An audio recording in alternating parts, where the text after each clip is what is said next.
One of the things that I was consistently encountering when I talked to founders was the complaint about the investors not really understanding their technology or their business, not really understanding the industry.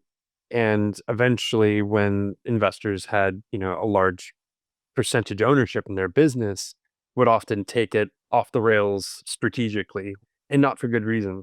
And I've seen it over and over again in many different industries over the years, but mostly within these hard tech categories. And what I realized at some point was, a lot of these investors were trying to apply a SaaS or software playbook for investment to hard tech. And that model, that playbook just doesn't apply to a lot of hard tech categories. And so there was just this mismatch of capital. And when that became clear to me that it was sort of a consistent pattern over time, and it wasn't just in energy tech, I've seen it in defense tech as well. I decided that that's when I needed to launch IceNine because founders don't need a SaaS playbook. They need lived experience. They need first principle technical understanding, and they need embedded networks. And that's really what accelerates founders in addition to the money.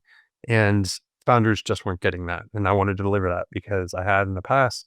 And I'm really founder focused. I'm kind of a self-loathing VC. I don't really care what other VCs think. You know, their opinion's theirs, and that's great. I like to write first checks, get in early, and then, be an operator investor and a real resource to the founders.